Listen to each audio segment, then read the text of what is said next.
ready to explore a different side of philosophy. We're diving into the world of pragmatic arguments. Pragmatic arguments. Yeah. As a philosopher, we're always focused on logic and evidence. Right. Well, with these pragmatic arguments, it's not so much about proving if something's true. It's more about, well, what happens if you just choose to believe it? It's like asking, what if I just go ahead and say this lucky charm works? Will that lead to a better outcome? You're kind of looking at those what ifs, weighing those consequences. So instead of getting stuck on, is it true? Yeah.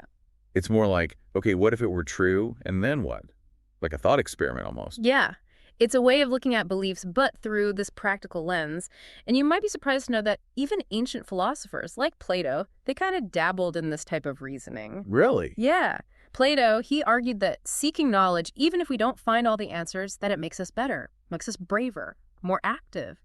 So the belief in inquiry itself has positive consequences, regardless of the outcome. It's like saying, hey, even if this workout doesn't get me a six-pack, it's still good for my health overall. Right. The process itself has value. But let's break this down a bit more. What are the different types of pragmatic arguments?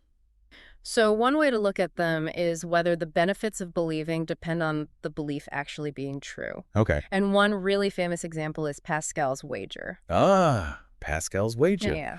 The big bet on whether God exists. Exactly. Huge reward if you win. Eternal damnation if you're wrong. Yeah. High stakes. Really high stakes. So Pascal, he argued that the potential payoff of believing in God, even if the odds are uncertain, is so big that it's the most rational bet you can make. Okay, so that makes sense. But the reward only comes if God actually exists. That's right. The bet hinges on the truth of the belief. So that's what we call a dependent argument. Dependent. Okay, got it. Yeah. But what about those where the benefits come regardless of whether it's actually true? Right, so that would be an independent argument. And a classic example of that comes from David Hume, who was famously a skeptic. He argued that religion, even if it might be based on some flawed premises, it can still be beneficial because it promotes morality and social order. It's like saying even if the stories aren't literally true, that moral framework can still be valuable. Right. Okay, so you have these different types of pragmatic arguments that play out in these different ways. But I want to kind of look at this with our philosopher hats on for a second. Can you see believing in God as being morally advantageous, even if you don't have, like, definitive proof? That is a great question, and that question has fueled so many philosophical debates. Robert Adams, for example, he argued that believing in a moral order, which is something that theism supports with this concept of a divine lawgiver, combats demoralization, which he sees as just inherently bad. Just like believing in God is a way to keep us from just descending into this nihilistic chaos. And I could definitely see how that could be seen as a moral benefit. Are there other philosophers who have made this connection between belief and morality? Absolutely. Linda Zagzebski took that argument even a step further. She said it's only rational to be moral if you believe it's likely to succeed. And a moral order, which theism gives us, makes that success more likely. So it's not just about avoiding bad behavior. It's also about having faith that goodness will ultimately win in the end. And that can be a really powerful motivator. But couldn't someone argue that other beliefs, not just theism, can also support a moral order and inspire good behavior? You're absolutely right. And that's where these arguments are really debated, is whether or not they give theistic belief some sort of unique advantage, morally speaking. Right. So maybe these arguments aren't a slam dunk, but I want to bring up William James and his idea of the will to believe. He was saying that sometimes it's okay to just take that leap of faith, even when the evidence is kind of iffy. Could that apply here? James was such a fascinating thinker, wasn't he? He basically challenged this idea that we should always withhold belief when the evidence is missing. Yeah. He called it the agnostic imperative and argued that sometimes taking a leap of faith, well, that can be how you get to certain truths. It's almost like saying, I choose to believe in love, even though I can't scientifically prove that it's real. Right. But are there specific situations where James thought this leap of faith was justified?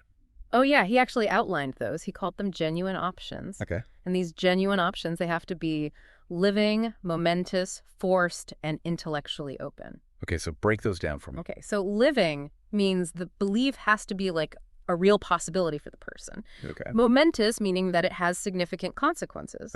Forced means that there is no neutral option. You either have to believe or not believe. Okay. And then intellectually open, meaning that the evidence doesn't give you a clear answer. Okay. So basically, they're beliefs about things that really matter, where the stakes are high and where you just don't have enough evidence to make a clear decision. Exactly.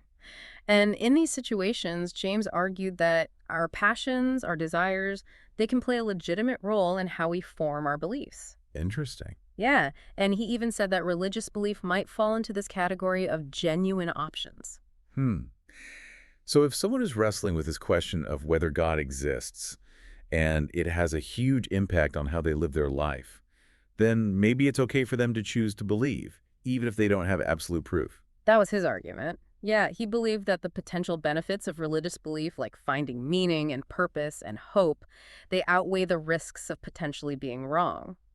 It's a very different perspective than, say, J.S. Mill, who proposed this concept of a license to hope. Okay, so we're moving from leap of faith to a license to hope. Yeah. Mill, he thought that hope, well, had a lower bar than belief. You don't need to have solid evidence to hope for something. As long as it's possible and it makes you or others happier, then he said, go ahead, hope for it. That's a nice thought. Hope feels much more accessible than belief. But how does this idea of a license to hope play out when we're talking about theism? Could you have faith based on hope that God exists, even if you don't fully believe? Well, that's where things get a little complicated. You see, it's kind of like hoping you win the lottery, even though you know the odds are really against you. You might act like you're going to win, but deep down you probably know it's not going to happen. And then that brings us to this interesting problem of catching belief. Catching belief, what is that? It's this idea that if you act as if you believe something consistently, you're more likely to actually start believing it. It's like faking it till you make it for beliefs. Exactly, like smiling until you actually feel happy. So if you are hoping in the realm of faith, you have to be very aware of that potential shift into actually believing it.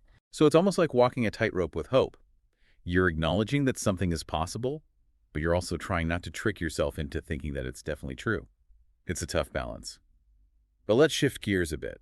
We've been talking about Pascal and James and Mill, all focusing on this rational side of faith. But what about the idea that belief in God just fulfills a deep human need? Now, that's a really compelling perspective, and it's one that quite a few philosophers have explored. Like James Beattie, for example, he argued that criticizing religion, as someone like David Hume did, might be taking away a source of comfort for people, especially during times of suffering. So even if those beliefs aren't based on evidence, they can act like a sort of safety net. So is it even ethical to take that away from people? That's the heart of Beattie's argument. And John Henry Newman, he was a 19th century theologian, made a similar point with his factory girl argument.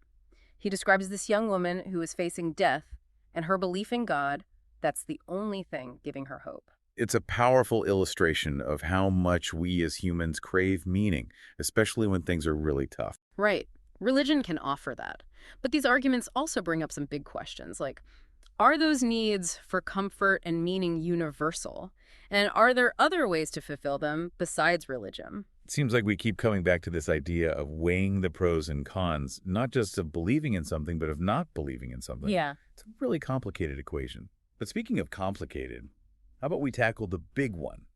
Pragmatic arguments and the meaning of life itself. Now we're getting into it. This is where all those questions about purpose and significance really come into play. Right. I mean, we've all heard the phrase, God-shaped hole. Mhm. So is there something inherently meaningful about living your life in relation to a divine being? Huh. Does belief in God fill that hole for some people? Well, that idea, although he didn't use those exact words, was really central to Pascal's thinking. He believed that we as humans are always looking for happiness and fulfillment, and without faith, we're always going to be searching. Okay. And that only a relationship with God can really satisfy that longing. So it's like we're wired for a connection with the divine, and nothing else can quite replace that. Right. But other philosophers, they take a slightly different approach. Okay. Some, like William Lane Craig, they argue that God is absolutely essential for meaning. Without God, life is just pointless and absurd and meaningless. That's a much more pessimistic perspective. It is. But couldn't you also make the argument that God simply enhances meaning instead of being like the only source of it? Absolutely. So maybe our lives have inherent value, but then believing in God just adds another dimension of meaning. It's like saying, yeah, a sunset is beautiful, but knowing that it was created by a divine artist, that just makes it even more amazing. I like that. It really shows how people can experience meaning and purpose in different ways. But what about the idea of immortality? How does that fit into all of this? Immortality is a huge factor in these arguments. If we think about it, if our lives are finite, then everything we do, all our accomplishments, our memories, they all eventually disappear. Right. But if we have an eternal soul, then our actions have this eternal significance. And that belief, well, that can be really motivating for finding meaning. Yeah, it's like the difference between writing a message in the sand and it getting washed away by the waves, or carving it into stone for everyone to see forever. Exactly. One is temporary, the other lasts. Yeah. But I want to kind of flip the script for a second. What about atheistic, pragmatic arguments? Are there arguments for not believing in God? Oh, there definitely are.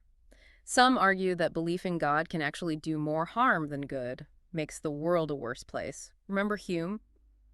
Yeah, he was concerned that theistic beliefs could lead to things like blind obedience and fanaticism, and a focus on getting those otherworldly rewards rather than caring about what's happening down here on Earth. So instead of encouraging good behavior, it could actually hold us back. That's a strong argument. It is, and Freud went even further. He actually called religion an illusion that prevents us from growing up and taking responsibility for ourselves and our world. No cosmic daddy to save us. Right, we have to do it ourselves.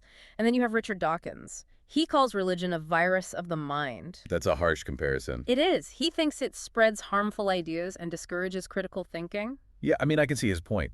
If you're just blindly accepting what you're told without ever questioning anything, that doesn't really encourage intellectual freedom, does It it? doesn't.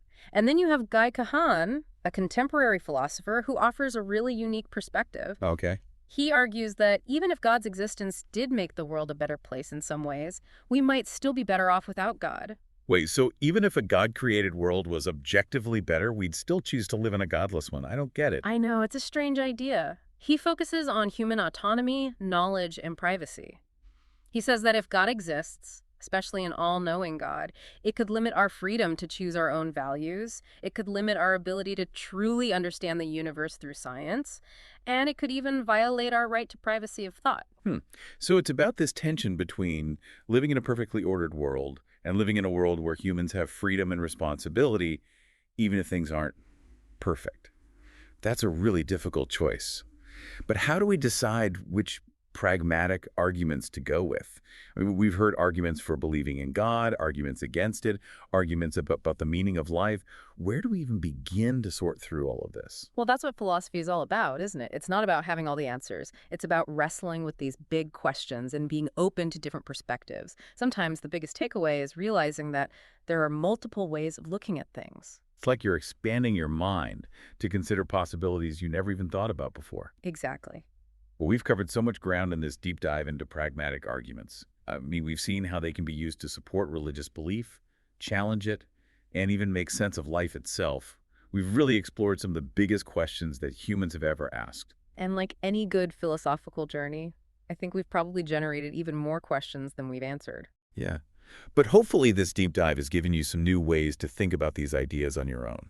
Because the most important thing is to keep asking questions and keep exploring and keep diving deep into the world of philosophy. That's right. So keep those philosophical gears turning, and we'll see you next time for another deep dive.